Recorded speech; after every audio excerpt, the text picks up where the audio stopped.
Welcome everyone to the regular board meeting for Sunrise School Division Board of Trustees for November the 4th. I'm going to call our meeting to order. We are going to have O Canada by Gillis School. Please stand if you can do so.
Thank you very much, Gillis School, for O Canada.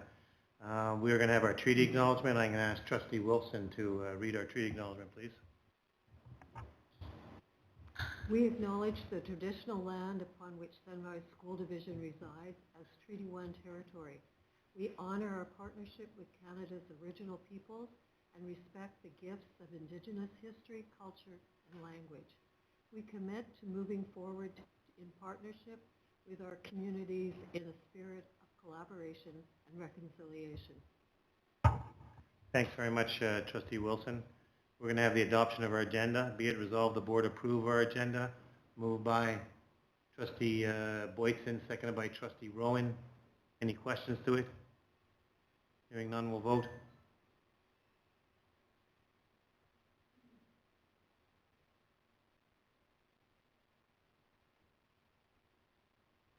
And it passed 8-0. Thank you. We're going to do some introductions around the room for the people that are listening online. My name is Paul Magna. I'm the board chair, and I'm a trustee. I was about to say, well, I think it's good. We have Superintendent Reed. We have Secretary Treasurer Thiessen. We have Assistant Superintendent Thielberg. We have Trustee Rowland, Trustee Dent, Trustee Smith, Trustee Rowan, Trustee Boytson, Trustee Wilson. We have Sarah Scott, our board support, and we have Trustee Harris here with us as well in the room. We have Anthony Penner, the principal of Gillis School.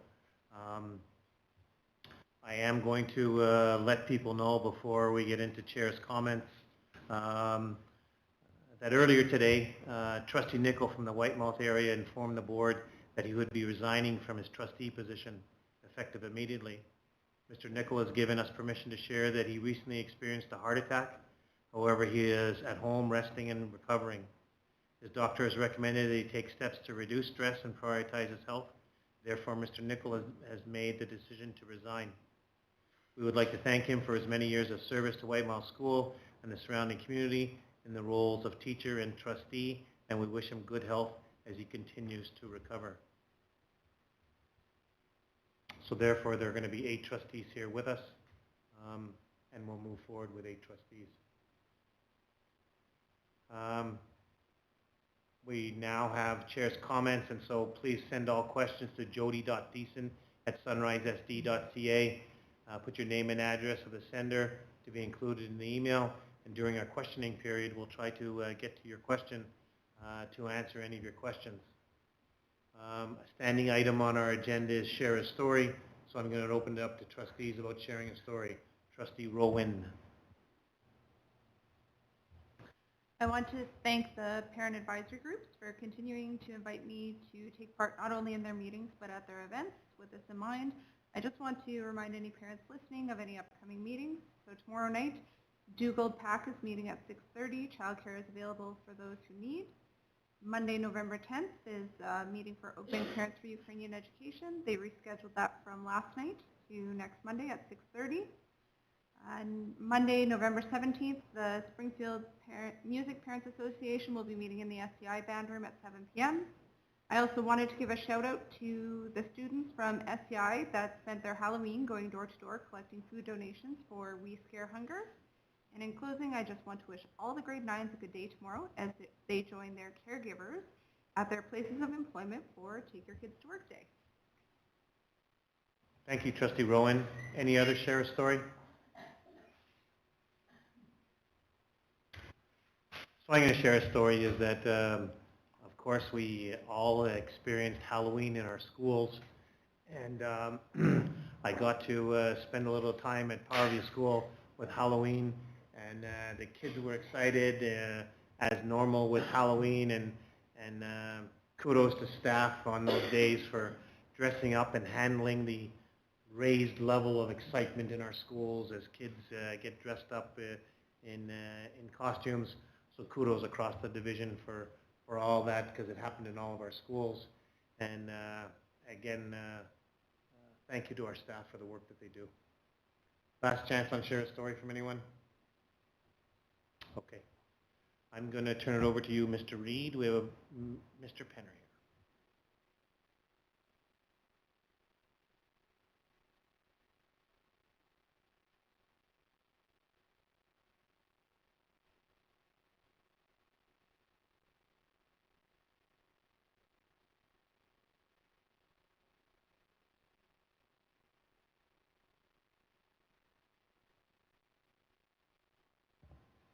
Thank you, Mr. Reed, and thank you to the board for having me here today. I'm excited to share some of the work we're doing at Gilles School. Admittedly, I had a little bit of difficulty deciding what I wanted to share because there's many things I'd like to highlight that we're doing. Ultimately, I decided I would share a presentation in two parts. First, I'm going to look at our school goal of literacy, some of the work we are doing to support a systematic and explicit approach to early years literacy, and then I'll transition into sharing some of the work we're doing to build community at Gilles School and some of the work we're doing with some of our community partners in Tyndall, Garson, and Beausejour. So for the past 2 years, Gilles School's focused on the areas of emotional regulation and perseverance as our school goal.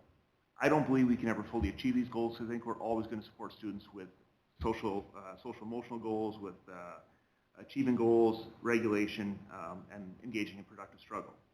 However, last year, while we were working on these goals, we were also making significant changes to our literacy instruction assessment. Many of these changes that we're making were designed to align with some of the provincial changes we were seeing in literacy. As a result of the changes, we did see some significant growth in literacy, but report card data still indicated that writing performance lagged behind other academic areas. Now, it wasn't the ability to write, it wasn't the ability to write for volume, it was some of the refinement and some of the processes and conventions that we seemed to be the stumbling blocks for our kids. So we generated a goal that said through the use of daily, explicit, and systematic literacy instruction, 95% of Gilles students will demonstrate growth in their appropriate use of writing conventions and writing processes by June 2026, as measured by the Sunrise School Division Literacy Progression. Next slide, please. Among the changes that we implemented last year was the implementation of UFly for all students in kindergarten to grade 4, and we also used it as an intervention tool in grade 5-6.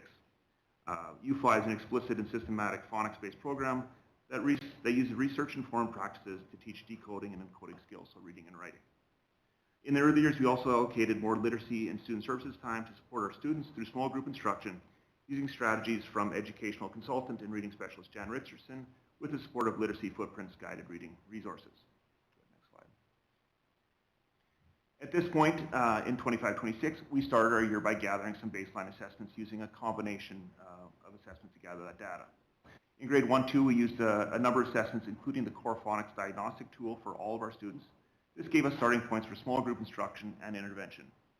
In grade 3-4, we also screened all students as part of supporting small group instruction, but only used the diagnostic tool to clearly identify areas of intervention for our at-risk learners. The additional assessment gives our literacy support staff a clear starting point for systematic intervention, really identified what were the needs, what were the trends, and kind of some of the hotspots that we wanted to attend to. In grade 5-6, the screen and additional diagnostic assessment was only used for students previously identified as at-risk learners. So from this, this is just a bit of a snapshot of the data that we gathered.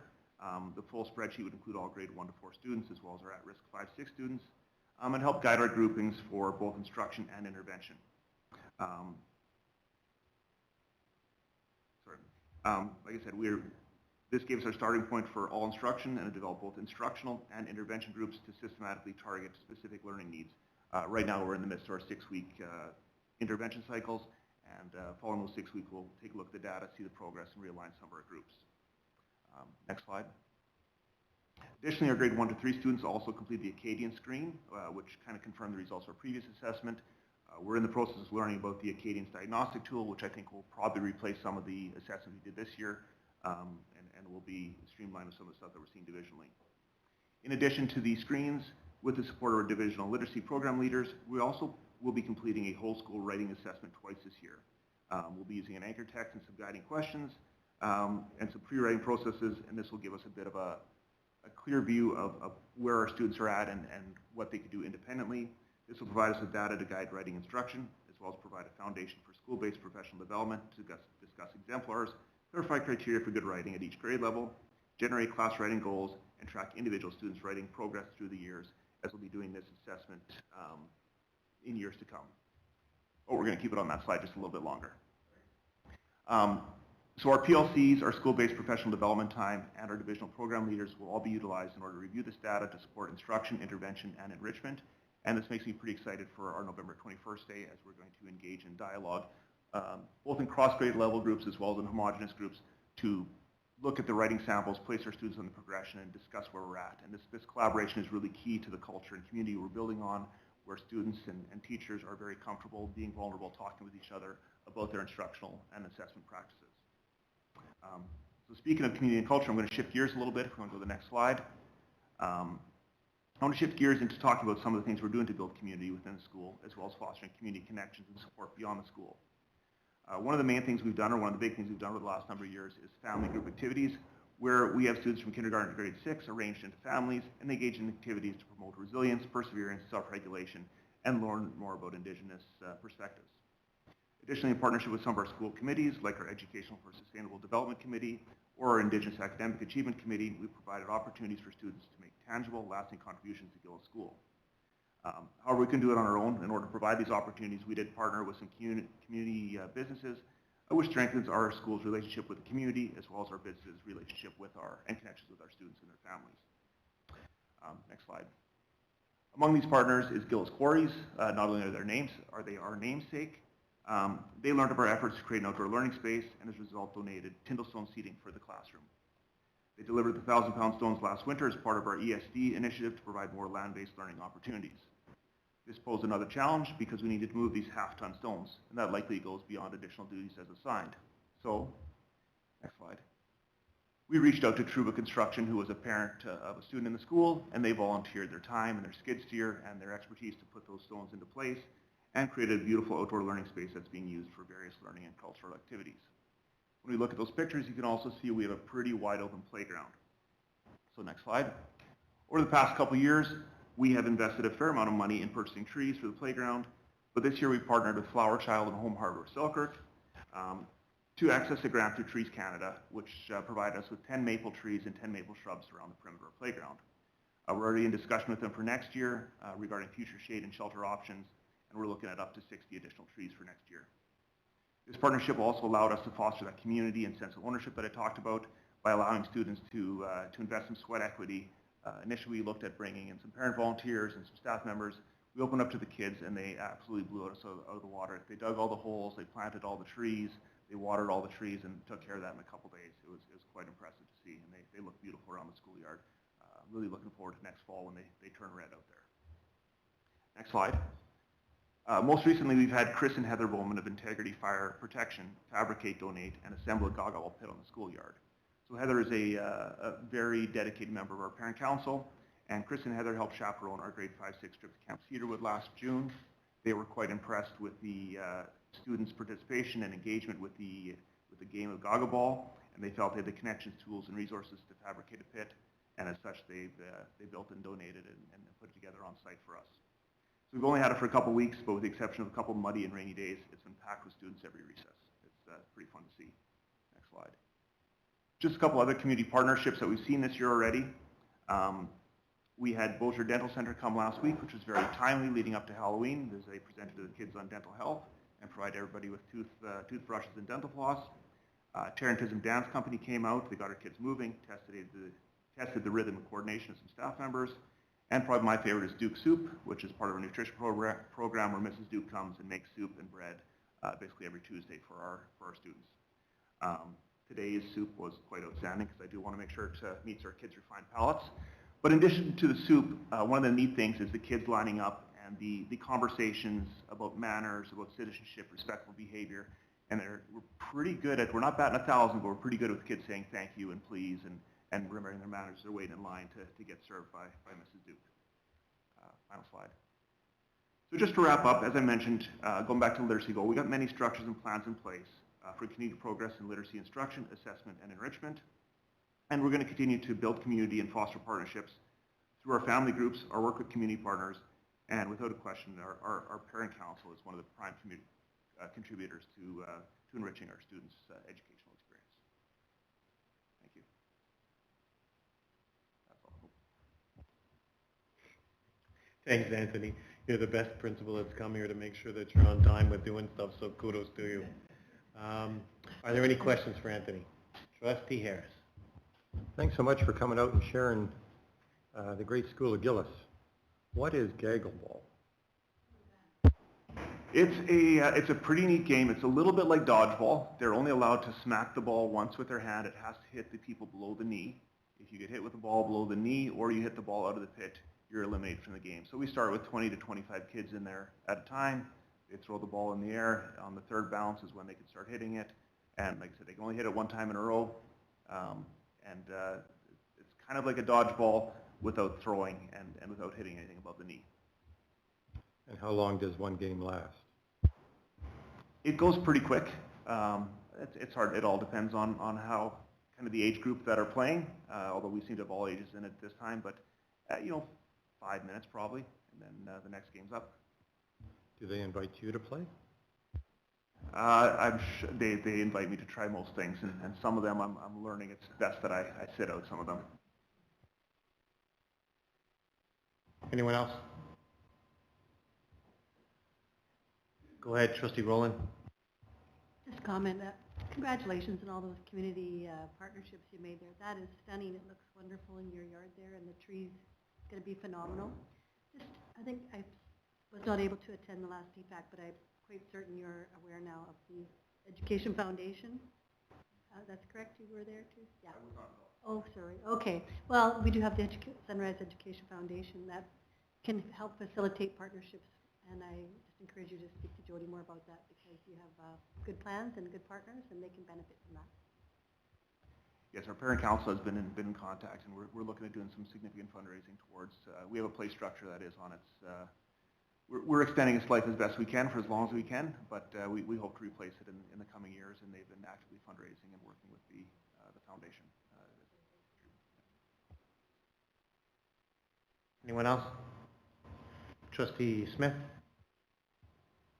think we had 2 people from Gillis PAC came to the presentation, so they have information on the foundation that they can give you. Maybe. Anyone else? So I'm going to ask you one. So on the way to drive here today, I'm listening to the radio, and I heard Minister Schmidt, Tracy Schmidt, get on and talk about that the government has approved an early literacy screening tool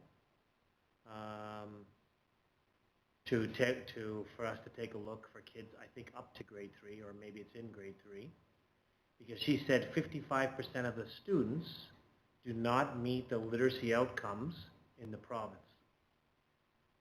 I could be wrong about that, but that's what I believe I heard. My question is, how do your students do?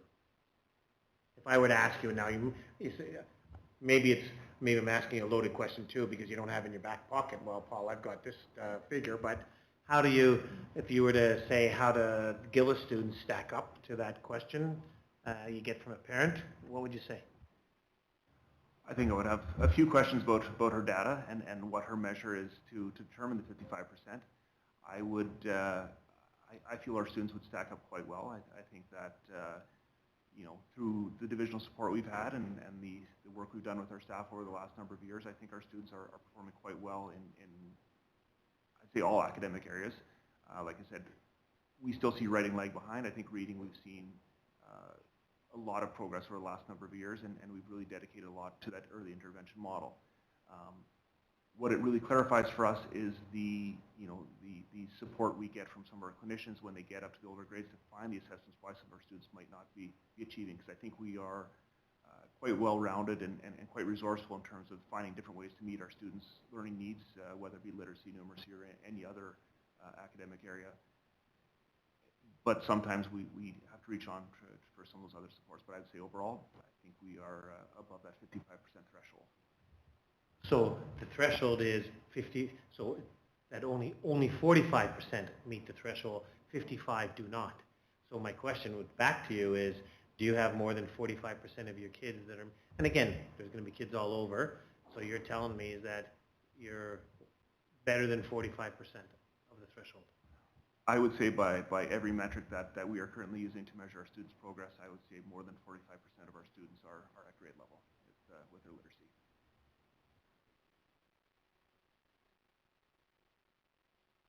Whoever's telling me don't continue, so good for you as to where it is. Any other questions? So you're the first school, and we always give schools an opportunity as we head into budget season to give us how is the budget that we provide to you? Is there something that you desperately need? Where are you with regard to the resources that we're providing to you? Well, it's a bit of a loaded question to start off with. I think in terms of,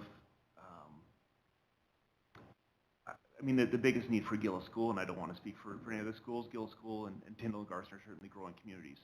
In my time there, we've gone from a population of 172 students to 234. So we don't have a classroom with less than 24 students right now, with the exception of kindergarten.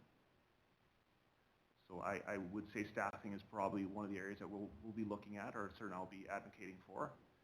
But in terms of overall resources, that's there's always things we would like, and certain areas in terms of technology that I think we could enhance. And I certainly appreciate the cost sharing, and we'll be taking advantage of that again this year as we did last year. But I would say that I don't be shy. So you know what, trustees are always looking for principals as to, you know, what are some of the needs in schools. And so, you know what, don't be shy as to where things are. You're not going to get everything that you're going to ask for in the first place, but we are interested in finding out what you have to say. Well, I think it goes probably beyond, you know, we need to, our facility using 2 huts is not ideal in an elementary school. It's not ideal having kids having to go outside in order to access a bathroom. That's a huge expense and a huge issue. That would love to see an expansion of the school that doesn't involve temporary huts. Technology-wise, I think we're pretty good with laptops because we were able to leverage, when we went to a smaller laptop, iPads we could certainly use some more of, but I think that's always an ongoing issue and make sure they're being used purposefully. Right now we do have interactive displays. I think, you know, we're always looking at upgrading our resources and ensuring our staff have the appropriate PD. And then, you know, it's the human resources that are our big piece when we look at EAs and supporting some of our, you know, the complex needs that arrive in our building as our population grows. Thanks. Anyone else? So again, we appreciate you coming in. Thank you for going ahead and doing this. And thank you for sharing your information, certainly the data as to where we are about learning. Again, we appreciate it. I think that we're in pretty good hands from what Mr. Reed continues to tell us about the work that you're doing there. Thank you for that, for the work that you're doing with our kids. Did you want to add anything?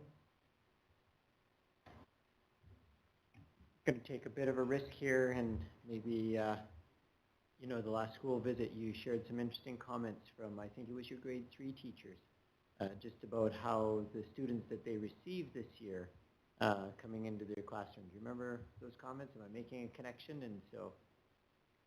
Yeah, I mentioned that last year we used UFly as a tool for all of our grade 1 to 4 classrooms as an instructional tool, and a number of grade 3, 4 teachers, because our whole school, all our classes are multi-level, we're already starting to feel that it was more of an intervention tool already in 3, 4, because some of that systematic and explicit approach had really, some of the, finding the starting point for some of them was much further than where they felt what might be necessary. So they're able to do some more of those whole class things that some of the more enrichment type pieces. So where it became more of an intervention tool instead of a whole class instructional tool. So it's pretty exciting progress in 1 year with it already. Thank you. So again, on behalf of the board, thanks for coming out and presenting with us. Yeah, and again, you're more than welcome to stay, but you're more than welcome to go, because we know that you're a busy person. So thanks very much. Thank you for having me. Appreciate it.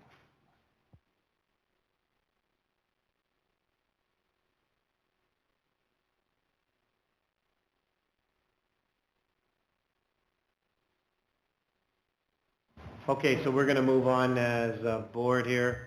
We have our minutes, so October 21st regular meeting minutes. Be it resolved, the board adopt our October 21st board meeting minutes. I need a mover and a seconder. Moved by trustee Dent, seconded by trustee Wilson. Any comments to this? Okay, hearing none, we'll vote.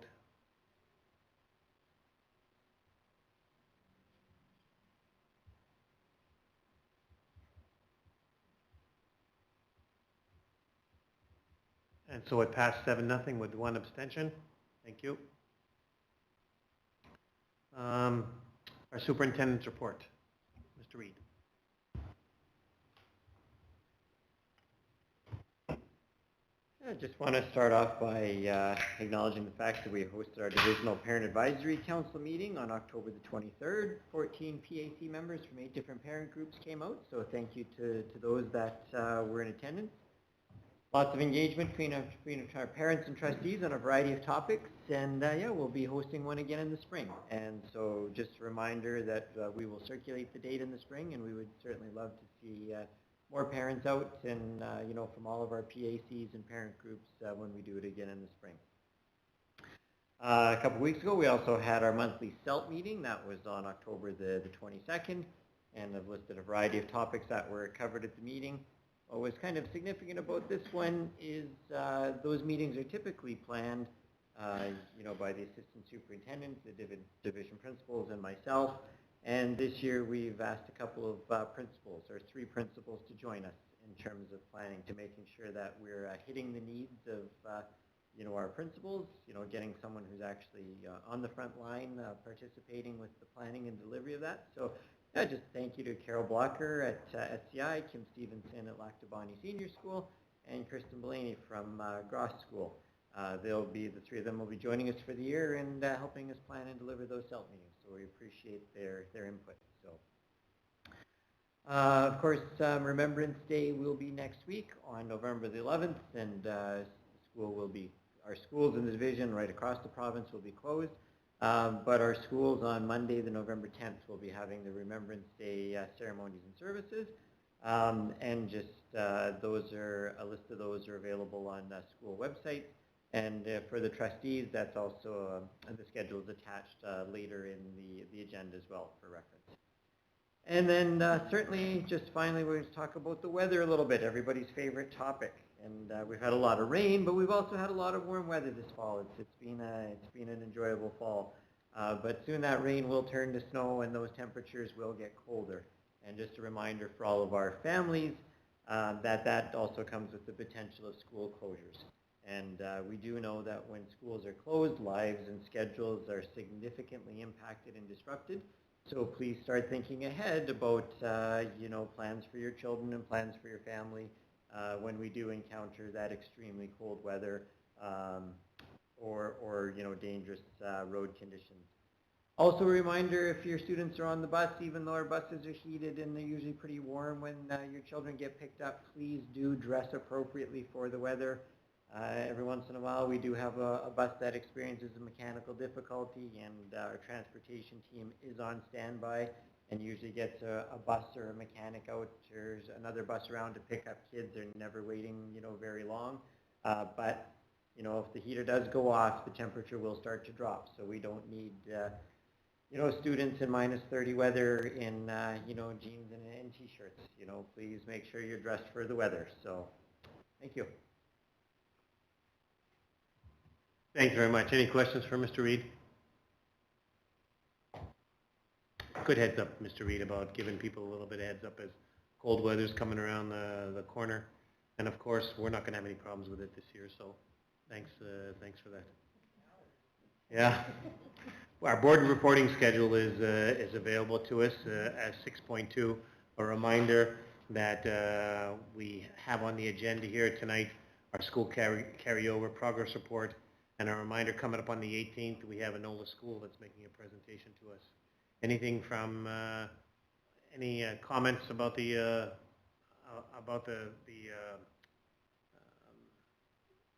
board reporting schedule for anyone? Okay, thank you for that. So board business. Oh, sorry, nope. Sorry, almost skipped you. Turn it over to Ms. Thiessen, Mrs. Thiessen, with regard to the Secretary Treasurer's report. I can't believe we were going to skip everybody's favorite part of the meeting. So just a report from the departments. They've been busy at various things on the go, completing the last bit of retro for finance, working on completing and reviewing 1618, the EAs and work counselors retro. That'll be getting into the bank account shortly. We've launched the school cash online payment system, and we've been seeing an uptake in that. We are very aware that it's new for everybody, so we're still doing ongoing trainings. The next scheduled training day is November 21st, and communication, of course, between the business center with finance and the schools are always ongoing, because there's various things that we're coming across and learning about it. So that's ongoing. Purchasing has been busy, especially with furniture and appliances quotes for the schools. We're finding that with the food, the nutrition program, that there will be various products like fridges or freezers being purchased to help with the nutrition program. So that is underway. Another thing that we've been very vigilant is when we use bus charters for our students, sometimes the field trip, the timing of it, we can't always use our own school buses, but we will have to use a charter. When we do that, we make sure that we have the correct insurance in place. There are vendors out there that quote really low prices, and we find out that they don't have the sufficient insurance that our Manitoba School Boards Association states that we should have. So we go through our insurance provider and verify that they have the $1 million liability insurance and commercial insurance as well. And so we've been verifying and adding new vendors to our list so schools can select at least a charter that has the compliance of insurance. So that's been pretty busy with our department, especially this time of year when we're planning longer field trips. These would be field trips where they might travel overnight or long distance that our buses just don't normally drive on or typically do. Other things in transportation, a highlight is, as it was a big discussion a while back, the Selkirk route, the one that takes students from Sunrise to Lord Selkirk Comp. That has been reestablished effective October 27th. So we have a number of students that'll be that are riding the bus, and they're taking a Sunrise bus. So just wanted to extend a thank you to Lord Selkirk School Division to working with us to resolve this issue where we were short of a bus driver and we were able to establish one. Just thanking them for working together and finding a solution for those families. So we're happy to say it's on the road, and so far so good. It's been a busy time though for transportation, and then as you can see, IT has been busy with various tasks. The big one that we find, or that may keep people up at night is, especially our IT department, is cybersecurity. So we have engaged with Bell Cyber. It's a division with Bell MTS who provides another layer of cybersecurity. We have had discussions with our insurance provider, and they support the idea of this extra layer of insurance. It falls within our budget, but it just gives us another layer of protection for cyber attacks, and we've been rolling out some of the product to our network already. So that's going well. The implementation has been underway for a number of months, but we're getting back on track as we were one of 2 school divisions that signed up. And after we've signed the agreement, there's been a number of school divisions that have been onboarded with this product. So we're very happy with the service going forward so far and the training that they're providing. So, and yeah, if anybody has other questions, feel free. I know it was a long report this time. Thanks, Jody. Any questions for Jody? Trustee Smith?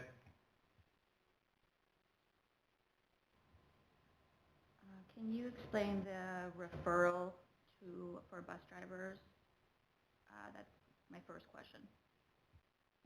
Yeah, that's a great question. So the referral program, we've revised it. We've upped the amount to $1,000. So if anybody knows anyone who has some spare time to drive a bus, we are accepting individuals and referrals. And the way the payment plan is the first $500 for the referral for somebody to sign up, and then based on the amount of onboarding process. So if they've been assigned and drove for a number of months, then they would get a $250 reimbursement.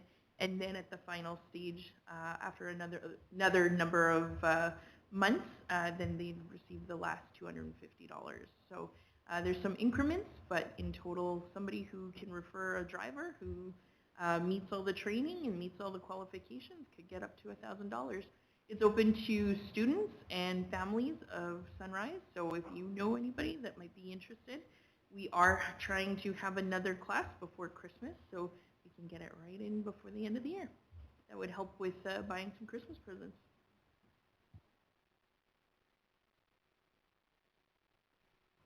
I had one more. This was just to do with the SCI upgrade. It says that maintenance was contributing $5,000 to it. Is that on top of the money we put into the flooring?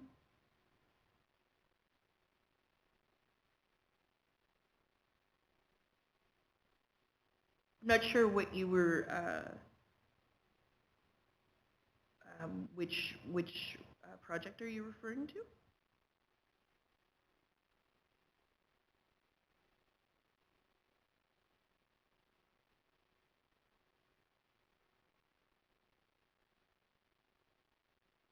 There was in the budget that was approved for flooring for the SCI gym. And we do have a report later on for equipment, but SCI is doing a project that was a fitness wellness room renewal. And so that was underway. There was new flooring that the board has put in. And then there was some contribution from maintenance for an upgrade renewal project. Okay. Anyone else questions for Jody? So Jody, I still have that question, and you've got it on here, as I know that you've asked to reach out with the Deputy Minister, Mona Pandy, on here, and to talk about SCI. That is still something that we want to make sure it's at the top of the list for us. I think that you shared with us already that by putting in the request, there's been a little bit of action happening with regard to SCI. I don't think that we're going to be happy, the board, until SCI is 100%. And there's been lots of work that's done around SCI, but our kids and our teachers and our parents out at SCI deserve to, have a system, a heating system, hot, cold, those kind of things. So please keep us informed in that, and we have no problem about The 4 local trustees or myself have no difficulty about being a delegation with you to Broadway to talk a little bit about where things are. So can we please keep that with the burner, on the front burner? Thank you. Anything else for Jody? Okay, hearing none, we'll move on. Thanks, Jody. We have monthly enrollment there for your information. Does anybody want to have any comments, or Mr. Reed, any comments about the monthly enrollment that you want to add? Okay, so it's there for information for you. It gives you a good idea of where we are come this, last June, and then August through to October as to where we are. So it gives us a good indication as to what we're doing. Jody, this is school carryover. That's a report that's up here, and we'll leave it open to you. There's not a whole bunch to report. We just had 2 schools out of the 3 that were requested that had money that did carry over above the 3%. And I would say majority has been spent or committed. So Heartland has been spending for their home ec supplies, and Richland has been buying for their phys ed equipment and volleyball equipment. So spending as early as they can, and likely this report will come up in the future. I anticipate they will fully spend their carryover for next year, or for the rest of the year. Thank you. Any further comments? Okay, thank you. We'll move on. 8.3 is the Northeast Municipal Forum discussion. It was held a couple weeks ago. Many of us did attend. We said that we would have a little bit of a dialogue about it. If you want to, we'll go round table, and if you want to speak to it, great. Takeaways from it. I'll turn to Mr. Harris. Anything you want to say?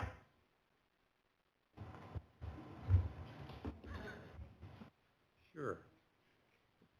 So I met with the town of Beausejour and the municipality of Broken Head, and a couple of takeaways from that. They would love to have collaboration between the municipality and the province regarding tax bills. And specifically, they don't want the municipalities to be collecting the taxes. They want the school divisions to be doing that.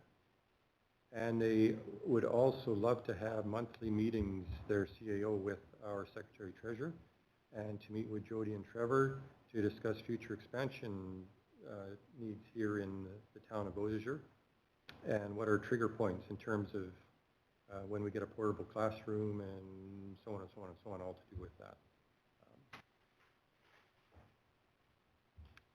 I will stop there. Thanks, Trustee Harris. Trustee Wilson. I met with Lactabani Council, and it was an interesting meeting. Lots of dialogue. We talked about more of a partnership, and I've agreed to go to their council meetings. I've been in touch with Cindy, and she's going to notify me of the meetings, and I will be attending those in the future. Hopefully we build a partnership. Trustee Boyton. So I met with the RMF Springfield, sat at their table. A few things that they discussed. One of the things was they appreciate the ongoing collaboration with Sunrise. Definitely look forward to continuing the work that we're doing for our communities.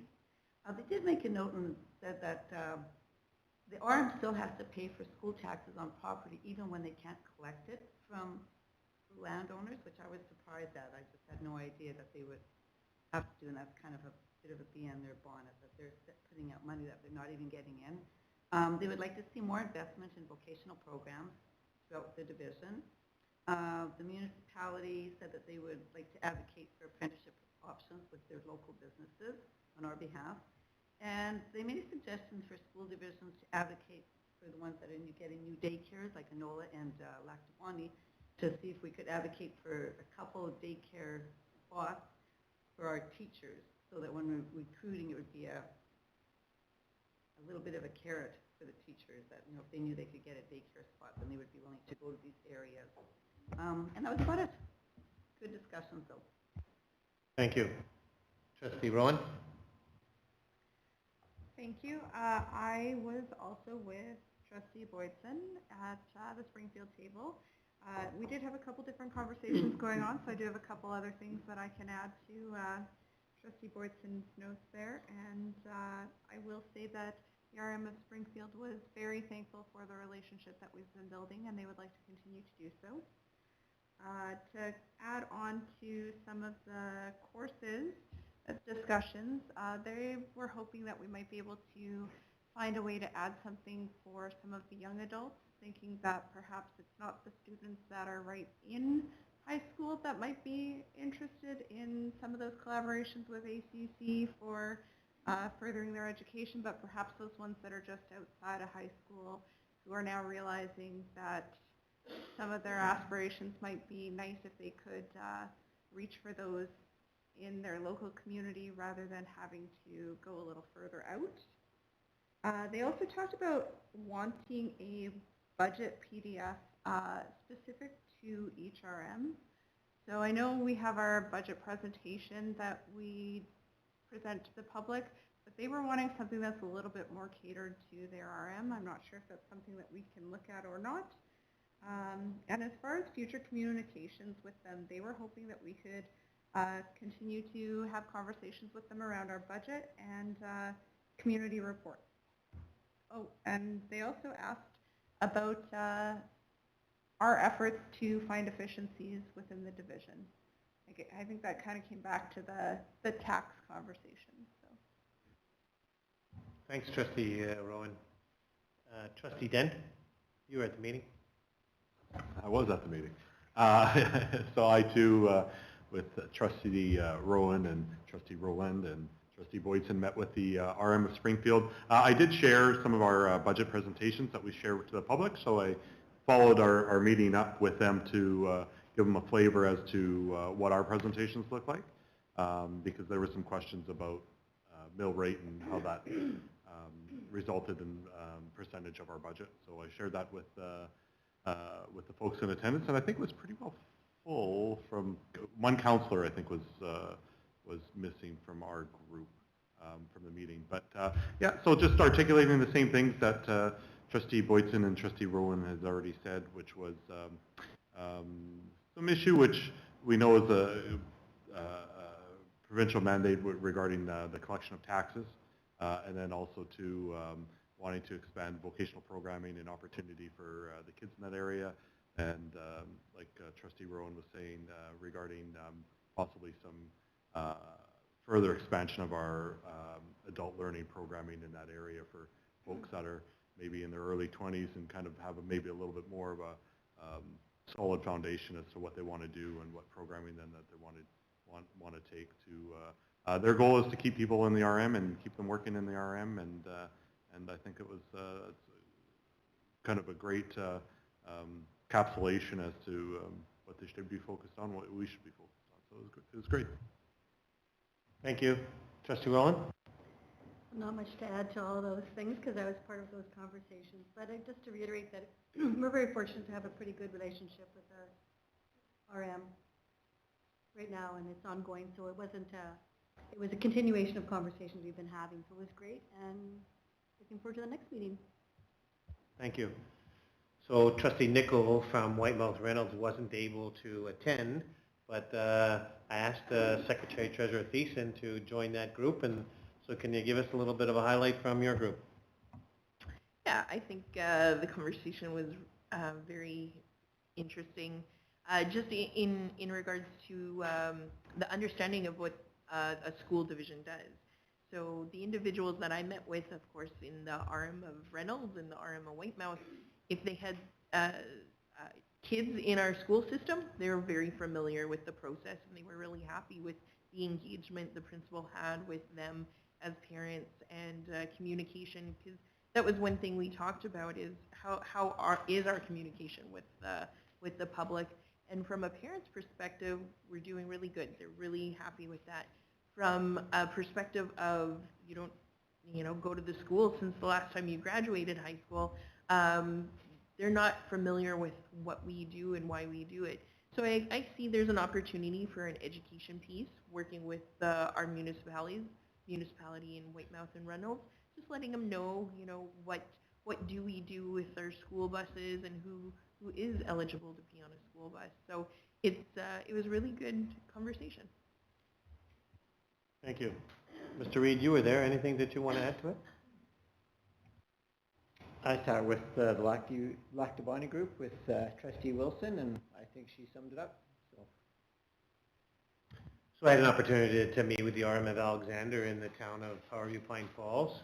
And I think that some similar conversations that were there, one of the conversations is that they wish that there was somehow that cottage country people got a little bit of a heads up with regard to the province kind of, I don't know what the right word is, surprising a lot of people by not allowing, if for your second residence, the rebate. So there was a little bit of surprise there, and I think that that's when Jody got most of the telephone calls from people with regard to, hey, what happened, Sunrise? And I think that we shared that we had no idea that that was going to go ahead and happen. And again, it was great that Wayne Owasco was there, our MLA, to take that back. And the fact is, no surprises around tax time. And this certainly was a surprise to the board as well as to residents about that. The one suggestion that came is there a, and I think that Trustee Rowan, you spoke to this, is there any kind of a one-pager that we could put into our, give to the RMs in the towns when they send tax bills home with regard to, you know, what's going on, what are some of the improvements that are suggested, et cetera. If there's an increase, you know, where is the increase, looking at that kind of thing. Something that, you know, they said is that, hey, because we did talk about the fact that the reason why we're doing this is because of in our strategic plan, one of our goals is about community engagement, and here's a good thing. I think the 4 trustees from the Springfield area have done a very good job about partnering with the RMs as you move forward with a potential new school and new site. It's now been reached out from the RM of Beausejour and the town about the two of you, Alicia and Robin, about getting together with them as the future to collaborate together. Part of it is because they heard that we were doing it with Oak Bank. They're going, wow, why don't we go ahead and do that in some of our other areas? So it's a chance for us to go ahead and reach out, which is good. And Wayne, when he was at an executive school board meeting on Monday here, he gave praise to Sunrise, is that he doesn't know how many other school divisions are doing this kind of engagement with their municipalities. And so, you know, was pretty happy with how that was going. So again, I think that it went over very well, that kind of thing. Whether we do it every meeting, I'm not sure, but I think that the feedback that we've gotten from the municipal forum, Sherilyn, the executive director, she was pretty happy with their process as well. So thanks for that. Did I miss anything, or does anybody want to add anything? Trustee Rowan? I just want to add to a little bit about the part where we're building our relationship with the RM of Springfield, in that we were having we met with them earlier in the month before we had the Northeastman Forum, and one of the nice things about that was once we got into our discussion groups at the Northeastman Forum, some of those question pieces we'd already covered at our recent meeting. So we were actually able to have a deeper conversation about some of the other questions. And I think it gave us a little bit more insight, and so I would just encourage us to continue to keep building those relationships with all of the RMs in our area and moving forward in that direction.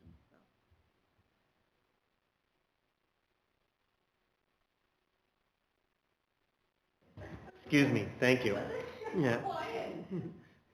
Thank you. Inclement weather procedure. This is you want to talk about this? Yep.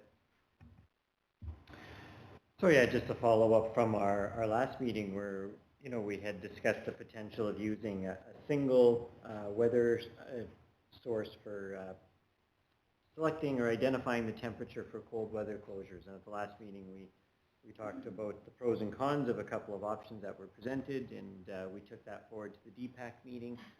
We got a little bit of feedback at the DPAC meeting from the families, or the parents that were in attendance.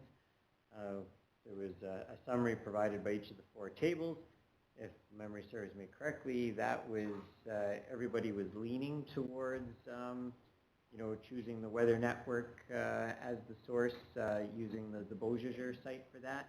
I think the primary rationale for that was the parents in attendance that evening felt that the Weather Network was the source that parents were probably going to anyways. And so, so that was a little bit of additional feedback beyond the report from October 21st that was included here. And it's just now back to the trustees to have the conversation to hopefully land on one weather source for identifying the temperature for cold weather. So we did ask you to go on out and engage with the community, and again, Trevor was right, is that we engage with our DPAC. So I'm going to go round table again, starting with Trustee Rowland, and ask kind of your opinion as to what's up with this situation, because we do want to try to make a decision as winter's coming. So Trustee Rowland, thoughts? Trustee Dent?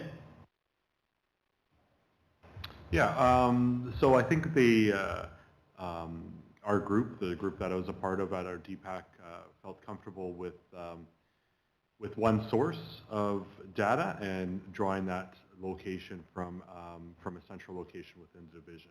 So, you know, appreciating that lots of folks, there was lots of conversation whether we should be looking at parts of the division, regions of the division that, you know, do the most traveling, for instance.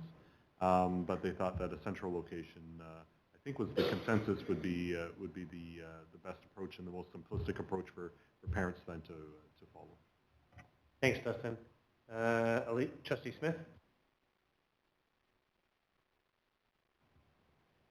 We had basically the same discussion.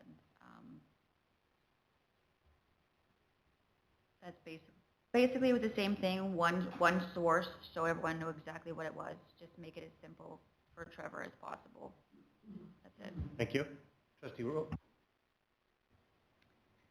Yeah, in speaking with my table at the divisional PAC meeting and with touching base with parents in my area, the consensus that I got was that they would be comfortable with us using the Weather Network and using Beausejour as the location.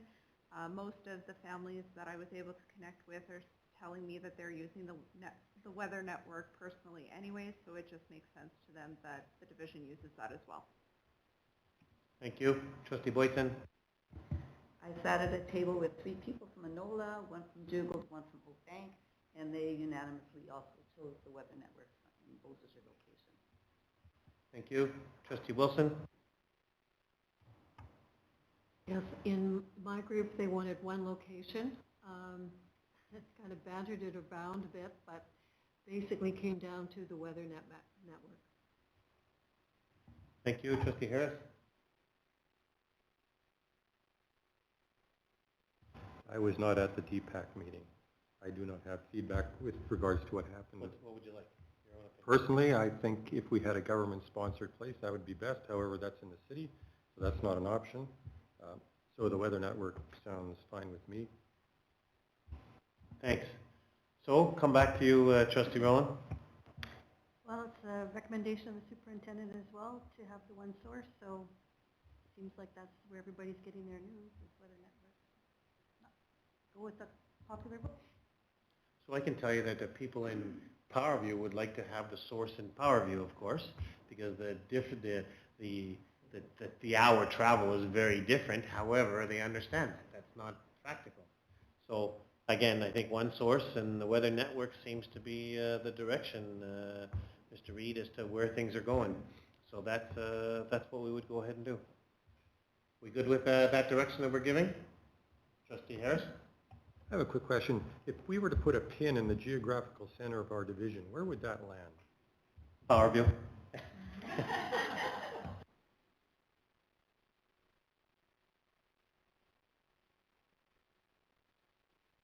Sorry, Pine Falls.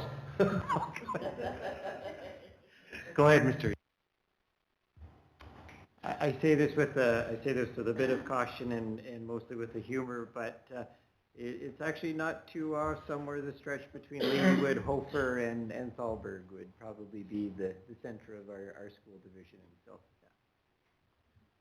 And now that we have students actually coming from Little Black River, the center part of it probably is Powerview. I just want to let you know. So, all right. So that's what we know about going ahead and doing. All kidding aside, it is the most difficult decision around parents as to about schools. Nobody envies and nobody wants Mr. Reed's job on those days, but you have some clear direction from the board. Go ahead, Trev.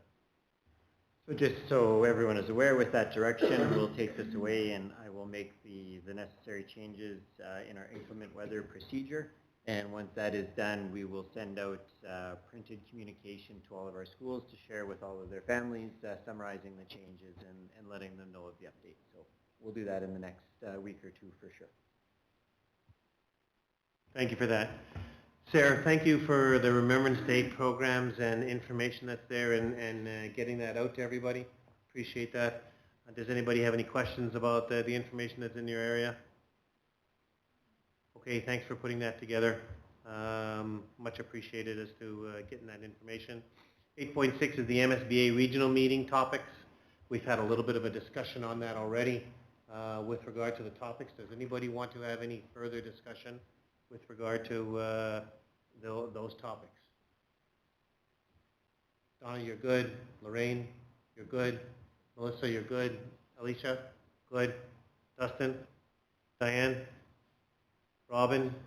All right. So for the public, is that we have a regional meeting that is hosted by our region. It's at Larders Golf Course. It's on Saturday, and MSBA has an outline for us. And there are some afternoon regional topics that are there that we've discussed to give some information. Thank you for that. DPAC follow-up discussion. So again, Trevor alluded to the fact that we had a DPAC meeting in here in this room with some presentations, and thanks to Jody. And if you're just for the record, we asked our Secretary Treasurer to make a presentation with regard to the foundation and how people can access the foundation with regard to dollars and cents, how people then can go ahead and give a donation and get a tax receipt to it. There's a pamphlet, and the pamphlet will soon be online for people to know. And then we also had Mr. Reed, and Mr. Reed gave a presentation, I knew that, on school budgets, and just certainly how school budgets were. And then we had some great discussions around tables. So anything, any takeaways from anyone with regard to the DPAC meeting? Trustee Rowan. I had some great conversations with the parents that were sitting around our table. We did talk about the weather question, which feedback was already given there. But when we talked about our strategic planning, we asked what they wanted to see when we were looking into that. And we were encouraged to continue with our community engagement. They want to know who is who and become familiar with who the trustees are. They feel that knowing who we are and having us out there engaging with the community helps them feel heard. It helps them achieve their goals, and they like to know what's going on. So they encouraged us to continue down that when we're looking at our strategic plan.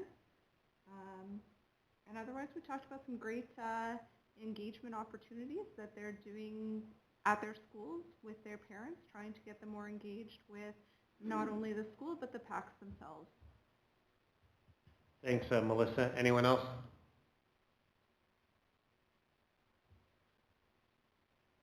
Okay. The only thing that I can share is that I too sat it.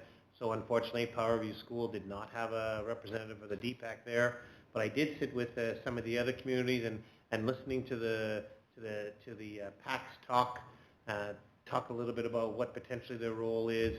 It's not necessarily just a fundraiser, but how they can get involved in the schools. It was really good to see. It was good to see a lot of trustees out here and the conversation going on. So kudos to everyone that came out. Thanks to the presenters, and great engagement for us. Okay, we'll move on. Thank you, Trevor, for this. 8.8, the musical instrument inventory. It's been asked for a fair bit. Anything that you want to comment to about it? Yeah, just thanks to the board for the patience in getting this together. It took some work to ensure it was actually accurate and it was up to date. So I am confident that you've got a good look at the instruments that are in the division. Good process for me to go through because I had some misassumptions about how our instruments were distributed to our students. All of our students either own their own instrument or they rent. And they either rent from the school, or if they don't get their first choice from the school, they can rent privately with the help of the division to get preferred pricing. I actually thought that our divisional instruments were provided to students no charge, but they're not. They're all rented. So a student can rent an instrument from the division for $100 a year, or they can purchase their own that they can use over their band career. The final question that I did have for our division program leader there, Mr. Crow. It was about, do we have enough instruments? Do we have the right instruments? And he said there is absolutely no shortage of instruments that he can, when he has to swap between schools, he makes that arrangements, but he gets every student their instrument of choice to the best of his knowledge, and there are still instruments to be distributed. Just as an aside, I said, well, you know, how about just the budget in general? He was happy with the overall amount, but he felt that he would like some flexibility in terms of moving things between categories in different years, because in some years they spend more than one and less than the other. And, you know, just informed him that that flexibility actually already exists, and we're going to get one of the division principals to walk him through that process so he has, so he can understand the flexibility that's in front of him in terms of meeting the needs of our music students across the division. So. Trustee Dent.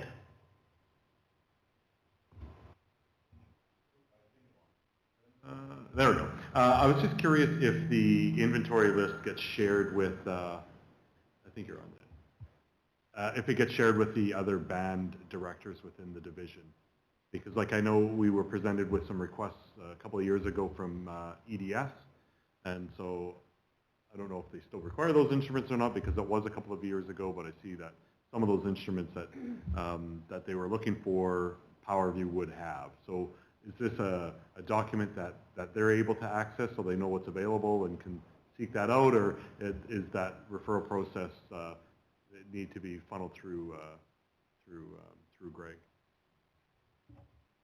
I don't know if Mr. Crow has shared this with the band instructors at the school level to date. I wouldn't see a reason why he wouldn't. You know, there should be transparency. In terms of, you know, going back a couple of years and referencing Dugald looking for instruments that you recognize being available at PowerView, and also the Whitemouth list as well. Greg did indicate that he has distributed a lot of those, but he continues to hold that inventory by that school name on the off chance that that program is ever reestablished. He would know what was taken from the school at the time, so he can put it back. Again, just going back to his comment that sometimes he swaps between schools, but he's able to meet instructors' needs, and so. But I can certainly follow up. And, no, good, okay. I'm not sure if you can clarify on this report, but the list that has the has names and then instruments requested and instruments received. If he was to maybe forward this scan, he could actually identify the schools as opposed to first names on the request. I'm not sure who Jen is. And also, does that mean that the list below are instruments that are unassigned sitting somewhere in storage that could be utilized yet? Because I think not every fulfillment was. I think it's on the Whitemouth tab at the bottom, or the tab along the bottom there, that report part. My assumption would be, in terms of requesting current information, that those would be instruments that would still be available. I would suggest maybe take people's names off, put schools in there. Some are no longer with us. So in fairness, they were doing this as a tool for the teachers, and all the teachers know their names as opposed to, unfortunately, but anyways, that's probably the way I would have done it. But I get it. This was a request made over 2 years ago to respond to the board to provide this thing, so it is a board report. Thank you. Trustee Rowland. Got it. Trustee Wilson. You're right. I was really impressed with the list and the number of instruments. How are they maintained? And do we have a separate budget for maintenance of the instruments? I'll speak cautiously because I don't know the overall plan, but it is my understanding that that is the rental income. So there are certain repairs that I think that can be done by instructors. They're small, those types of things, but we do also annually, I know that we send instruments out for repairs, and those repairs are typically covered by the rental fees that are collected.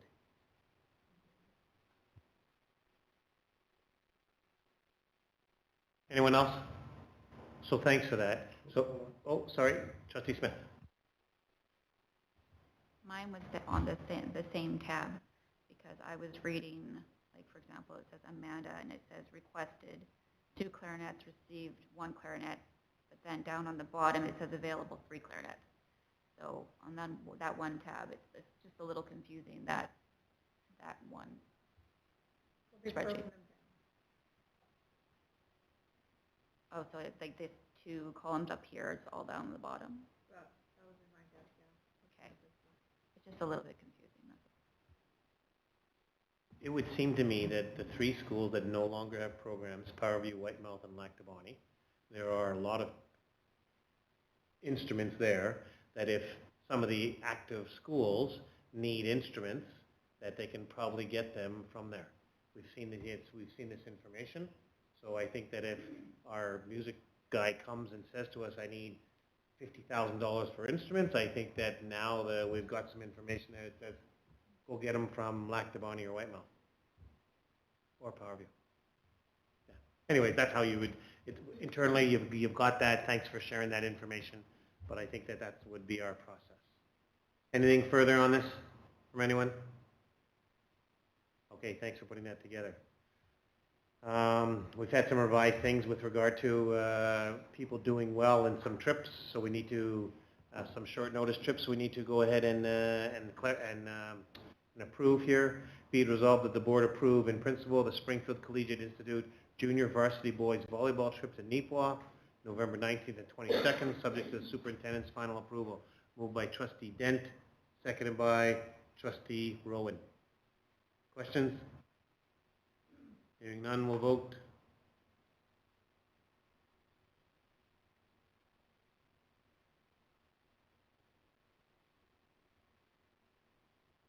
And it passed 8-0. Thank you for that. Lucky they'll get to go then. And no, that's awesome. That's good. It's great to see that they're doing. Good luck to the team. 8-10, be it resolved that the board approve in principle the Springfield Collegiate Junior Varsity Girls Volleyball trip to Swan River, Manitoba, November 19th and 22nd. Need a mover and a seconder. Moved by Trustee Rowan, seconded by Trustee Dent. Comments? Hearing none, we'll vote. And Mr. Reed, this is because they've won and they're moving on to provincials, correct? Yeah, awesome. Passed 8-0. Thank you for that. Parvy School. Be it resolved that the board approve in principle the École Parvy School basketball tournament trip to Vida, November 28th to 29th, subject to superintendent's final approval. Need a mover and a seconder. Moved by Trustee Smith and seconded by Trustee Boyson. Before we move forward to vote, what happened? Just a tournament? That's first tournament. And they can't get this in ahead of time, they're, okay. Anyways, any questions to this? That school, one school. All right, let's go ahead and vote.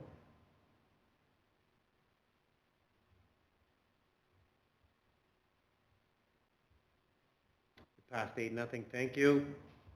Edward Schreier, be it resolved the board approve in principle the Edward Schreier Senior Year's Orchestra trip to Edmonton, Alberta, April 11th to 14th, subject to the superintendent's final approval.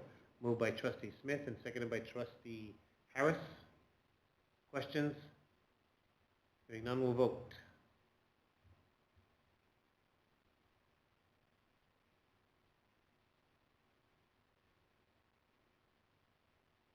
Passed 8-0, thank you. And then Springfield Middle School, be it resolved, the board approve in principle Springfield Middle School grade 8 trip to Moose Jaw, Saskatchewan, May 13th to the 15th, subject to the superintendent's final approval. Springfield Middle School, moved by trustee Rowan and seconded by trustee Rowland. Oh, sorry, by trustee Dent. Any questions? Hearing none, will vote.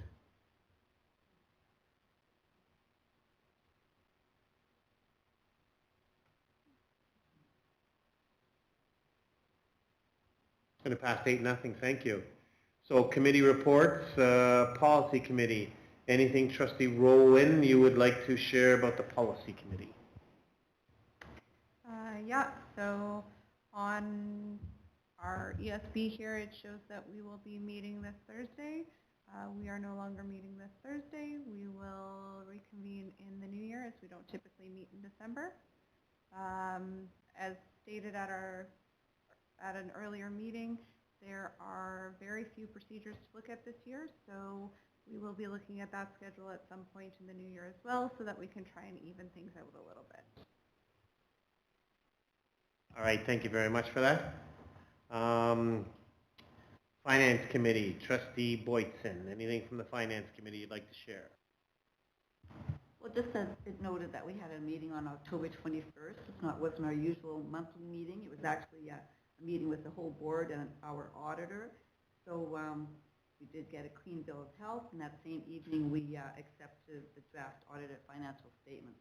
So our next meeting is November the 20th. Thank you for that. So 8:17 is our finance committee meeting minutes. That's for information. Does anybody want to have any questions about our finance committee meeting minutes?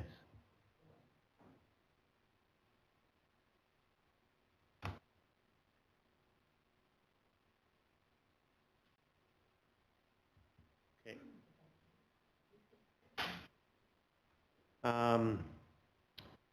So the Education Foundation Committee, we did meet.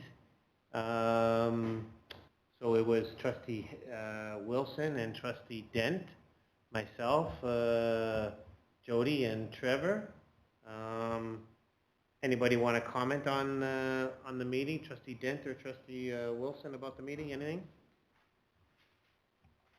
I was there, so I guess I remember the meeting too. Go ahead.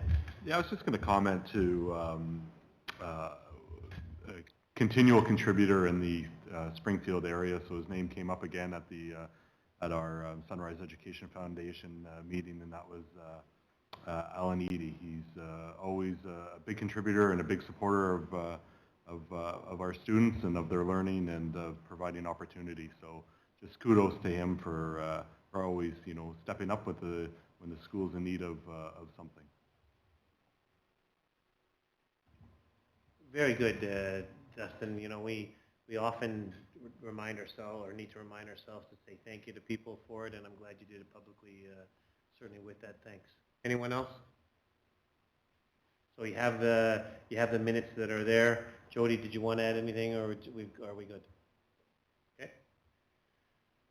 SCI gym equipment.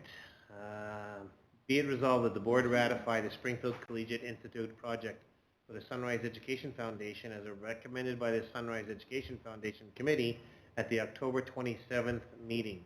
Moved by trustee Wilson and seconded by trustee Dent. Any comment to did you want to make any comment either to you of it?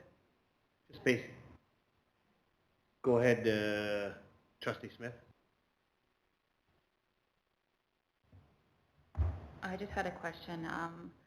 Under other commitments, it said that program costs maintain the classroom. The maintenance department has contributed over $5,000 towards the fitness room. Is that above the amount we put towards the budget for the flooring? Yeah, there was additional lighting upgrades that we took advantage of grants. Majority of the grants were, majority of the lighting after making the application has been reimbursed. So it's kind of a bit of a trade-off. We contributed $5,000 at the time of the report. We didn't receive it, but we've received those $5,000, just under $5,000 for the lighting up enhancement to the fitness room. Any other questions? Okay, hearing none, we'll vote.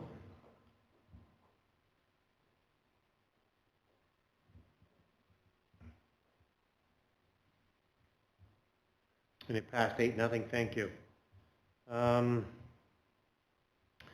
Land Ad Hoc Committee, Trustee Rowan, is there anything updates from the Land Planning Ad Hoc Committee? No updates at this time. I won't say that fast anymore. Professional development information. So tomorrow we have a group of people heading to Whiteshell, the Whiteshell Regional Gathering of Leaders. I think Trustee Boydson's going. Who else is going for us? Trustee Dent, you going tomorrow? Anyone else going? Anyone else want to go? Because I'm not sure that I can make it now. Perfect. Yeah, they keep on sending me information, so I'm glad that I didn't show up, because I would have had to been sitting on your lap, Trustee Dent, to do that. So I feel pretty good. There we go. Thank you. Yeah. All right. So a reminder, November the 8th, we're in Larders for MSBA. Then there's a PD day. Oh, has everybody registered for the PD day? All right, perfect. And just a reminder about the convention, the MSBA convention, keep it in the back of your mind, March 19th and 20th in the city. Let me ask you this question. So MSBA is throwing this around. Normally, MSBA takes from their, I don't know, what's it called, internal something assets, where they have a surplus that they rebate boards $175,000. Not each board 175, but $175,000 in total. The convention costs are, the budget for the convention costs are about $140,000, $150,000. My suggestion is that why not make the convention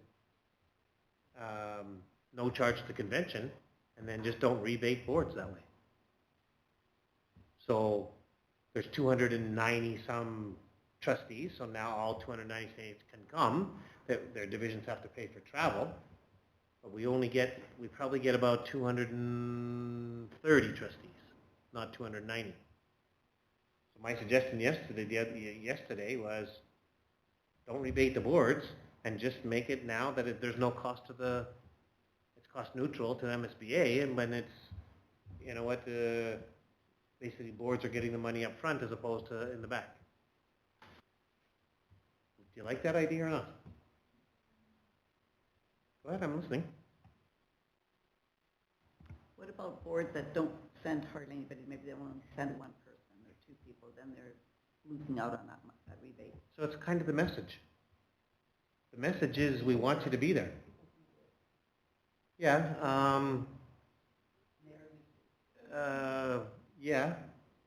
Yeah, but the message is that the expectation is when you're a trustee that there are some of these things, and here's the trustee PD, and okay. But that is the message that I said. The message is we want to get all trustees there, so let's make it easy. Anybody, you can tell me it was a stupid idea, that's all right. No, you can't talk again. It's just us being in rural, we have more expense, and the divisions in the city wouldn't have. You know, they don't have the stays, they don't have the meals. We have all that extra added expense, and they wouldn't. Okay. Thanks for the feedback. I thought it was a good idea, so. All right, so let's keep going. Divisional summary report, there is not one. Thanks for the nice to know information, Sarah, for putting that all together for us. And it's good to see, you know, where some of our teams, you know, in Lactabani and in Beaulieu and in Oakbank are doing, certainly with information and how they're doing. Congratulations to them. We have upcoming meeting on November the 18th and December the 2nd. Can you get out as soon as schools have the list of Christmas concerts or Christmas celebrations? Could you get that to us as soon as you can, so that trustees then can make some plans free their time to get there. Oh, the thing that's not on here is that if you have a chance Thursday night at ArtSpeak. ArtSpeak is Thursday night out in Camp Cedarwood. They had ArtSpeak last week where they had grades 5, 6, 7, and 8 go for a day. I think that Trustee Dent, you had your child go to one of the events on one of the days, and I don't know if you want. I didn't ask you to comment, but did you want to comment on it? You sure didn't, so thank you. No, it's, so I've been fortunate enough, so this is my third child that's gone to ArtSpeak, and just the impact of being immersed in that environment with our ArtSpeak coordinator. He very excited, came home, was wanting to do a lot of writing, and had continued that he still has his little notebook that he got there, and they were also doing some cartooning and drawing, so it seems to have resonated, just speaking personally, for my 3 kids every year that they've gone. And I think I was sharing with some of the trustees that as I'm driving home, it's all about how do I get to another camp here at Camp Cedarwood for maybe a week in the summer. If they could run something like this for a week, you'd be interested in it. So obviously it landed with at my house. Good. So if any of you get a chance Thursday night, it's always a great opportunity to see some of our gifted kids with some of the things that are doing, and it's just amazing, when you get them in that environment. If you get a chance, try to get out there. I encourage you to do that. There's no press releases. Jody, are there any questions from the public? I'm just refreshing my emails, but a little while ago there was nothing. Yeah, there's nothing. I would suggest and thank Sarah for putting this on, is that at the bottom there it talks about MSBA correspondence, the strat plan from MSBA. I would just make yourself familiar with it as you go for Saturday, because one of the things that Alan Campbell does talk about is about where we are with our strat plan with MSBA, and then always looking for input from school trustees with regard to what does the future look like for a strat plan for them. We do need to move back into camera, but I'm the understanding that we will not have any resolutions coming out. So we can adjourn our meeting, is that correct from everyone? Okay, so our meeting's adjourned. Thank you very much. And we will quickly go back into in-camera.